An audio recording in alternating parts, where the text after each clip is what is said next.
बिजली के डेली वेजरों को इंसाफ न होगा, इंसाफ न होगा, इंसाफ न होगा। इंसाफ के आगे, इंसाफ के आगे लाल लाल लहराएगा, लाल लाल लहराएगा।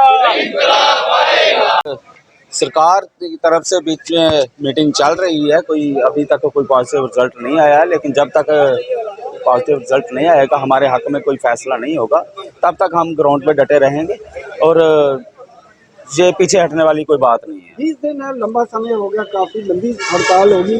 क्या जो डेली वेजर हैं उनका मनोबल पर कोई असर हुआ? क्या वो जहाँ पे जिस तरह से ये पता नहीं यार होगा कि नहीं होगा, ऐसा कुछ उनके मन में आया क्या? देखिए, ये तो बिल्कुल ऐसा कुछ नहीं है। जैसे कि 20 दिन हो गए, हमें लगता है जैसे और ज़्यादा दिन अगर सरकार हमारा ये तमाशा जरूर चाहती है, हम सड़कों पे उतरें या कहीं भी कुछ करें, हमारा मनोबल कोई टूटने वाला नहीं है। हमारी तादाद दिन पर दिन बढ़ती जा रही है और आप देख रहे हैं कि हमारे साथ जैसे हमारी बहनें हैं, वो भी कंधे से कंधा मिला के हमारे साथ खड़ी हैं और ग्राउंड पे उतरी हैं। हमारा कोई मनोबल में कोई गिरावट नहीं आएगी। हमारी तादाद दिन पर दिन बढ़ती जा रही है। जब तक हमारा कोई फैसला नहीं होगा, ठोस नतीजे पे नहीं पहुंचेंगे, हम पीछे हटने वाले नहीं हैं। उसके लिए यहाँ पे हम बैठे हुए हैं, तो हम आपके माध्यम से सरकार तक यही आवाज़ पहुँचाना चाहते हैं कि यही डेली वेजर है जो ग्राउंड पे काम करता है और ये अपने हक की आवाज़ के लिए यहाँ बैठा हुआ है। तो हमारी जायज़ डिमांडें तीन चार ही हैं कि एक तो हमारी फ़ाइल जो है उसको जल्दी से जल्दी यहाँ पे एमडी ऑफिस में भेजा जाए, ताकि ये हमारे साथी लोग जो इस प्रोटेस्ट को छोड़ के काम पे जाएं। और दूसरी ये बात है कि एक हमारे जो साथियों के लिए जिनकी बाजें और टांगें कट जाती हैं, उनको इंश्योरेंस पॉलिसी नहीं आज तक दे रहे हैं और इंश्योरेंस पॉलिसी बनाई जाए। और साथ में हमारे जो पिछले पेंडिंग वेजेस है उसकी भी बड़ी मांग कर रहे हैं हमारे साथियों का। अगर वही मिल जाता, चलो 2 वक्त का गुजारा हो जाता। इसमें 311 रुपये में हमारे डेली वेजर जो हैं इनकी बहुत मुश्किल है। इनकी पढ़ाई, जो बच्चों की पढ़ाई है, उसका बड़ा मसला है।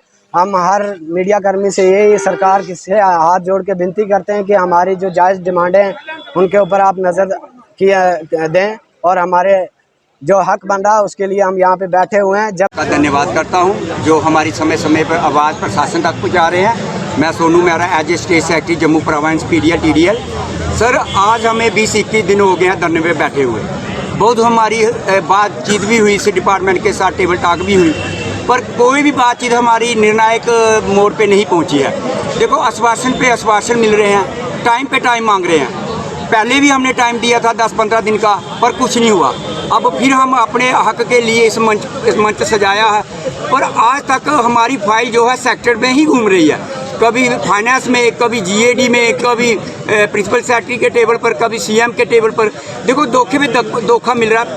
हमारा जो भी फाइल है एक निर्णायक टेबल पर नहीं पहुंच रही। जब तक हमारे फाइल जो टेबल पर नहीं पहुंचती, जैसे MD साहब के टेबल पर नहीं पहुंचती हमारे, तब तक हमारी कोर कमेटी ने निर्णय लिया है, तब तक हमें ये स्ट्राइक उठाने का तो कोई मकसद ही नहीं है। हमारी बहनें जो हैं वो इस स्ट्राइक पे आ गई हैं। हाँ, हमारे भाइयों का हौसला बुलंद करने के लिए बहुत बार हमें बेवकूफ़ बनाया गया, स्ट्राइक उठाई गई। देखिए, मुझे समझ नहीं आ रहा, जो पिछले 20-21 दिनों में इस धरने पर बैठे हैं उनकी प्लेट में एक रोटी भी नहीं, खाली प्लेटें हैं। जिनकी प्लेटों में 10 रोटी डली है, जिनकी प्लेटों में 10 रोटी डली है, ये डिपार्टमेंट उनकी प्लेट में और 10 रोटी डाल रहा है। ये समझ नहीं आ रहा, जो भूखे इधर मंच पर 20-21 दिनों से एजिटेशन कर रहे हैं, प्लेट खाली पड़ी हुई है, एक रोटी भी नहीं, बाजू कटी हुई है। ये देखिए सामने, इधर भाई की देखिए बाजू कटी हुई है, इधर बाजू कटी हुई है, इनकी प्लेटें खाली पड़ी हुई है, भूख से मर रहे हैं। इनकी प्लेट में एक रोटी भी नहीं, और जिनकी प्लेट में 10-10 रोटियां हैं उनकी प्लेट में हो ठूसी जा रही है। ये डिपार्टमेंट हो ठूस रहा है। ये समझ से परे है। जो मांग रहे हैं, जो भूखे हैं, पिछले 20-21 दिनों से उनको कुछ नहीं मिल रहा। जो बेशुमार रजे हुए हैं, अपने पेट फुल हैं, उनको और दिया जा रहा है। ये हमारी समझ के परे है। हम ये अपील करते हैं MD साहब से कि सर, प्रिंसिपल सेक्रेटरी साहब से अपील करते हैं सर ग्राउंड पे आइए, धरने पे आइए, देखिए इनका मसला पूछिए क्या तकलीफ है, बहनों को पूछिए, आप अपने बच्चों को छोड़कर क्यों बैठी हैं, आपकी तकलीफ क्या है। प्रिंसिपल सेक्रेटरी साहब ने इधर आना चाहिए, इनसे पूछना चाहिए पिछले 20-21 दिनों में क्या तकलीफ है। किसी की बाजू कट गई, किसी की टांग कट गई, कोई करंट के साथ किसी की मृत्यु हो गई, कोई भी इलाज के लिए इन्हें कोई पैसा नहीं दिया। किसी ने अपनी ज़मीन बेची, किसी ने अपने रिश्तेदारों से उठाया। जो मृत्यु हो गई, शहीद हो गए हमारे साथी, उनकी बहनें इधर, उनकी पत्नी इधर बैठी हुई हैं, अपने बच्चों के लिए इंसाफ मांग रही हैं, फिर भी ये कुंभकर्ण की नींद बैठे हुए हैं, सोए हुए हैं। मैं अपील करता हूँ सेक्टर में जहाँ भी हमारी फैल गूंज रही है, फिर रही है, धूल चाट रही है, मैं इस मीडिया के माध्यम से स्पेशली प्रिंसिपल सेक्रेटरी साहब से अपील करता हूं कि सर प्लीज़ हमारी जो फाइल है सेक्टर से बाहर निकालिए, हमारे डिपार्टमेंट में पहुंचाइए।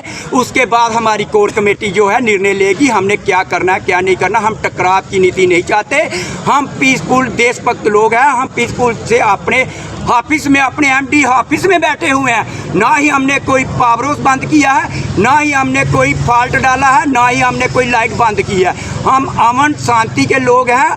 हमने इस डिपार्टमेंट को अपने खून से सींचा है।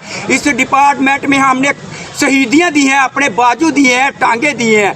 हम इस डिपार्टमेंट को अपने खून से सींचते हैं, ना कि बर्बाद करते हैं। इसलिए हम फिर प्रिंसिपल सेक्रेटरी साहब से अपील करते हैं कि सर हमारी जो फाइल है एमडी साहब के टेबल पर पहुंचाइए ताकि हम भी कोई निर्णय ले, कोर कमेटी कोई निर्णय ले। जय हिंद, जय भारत।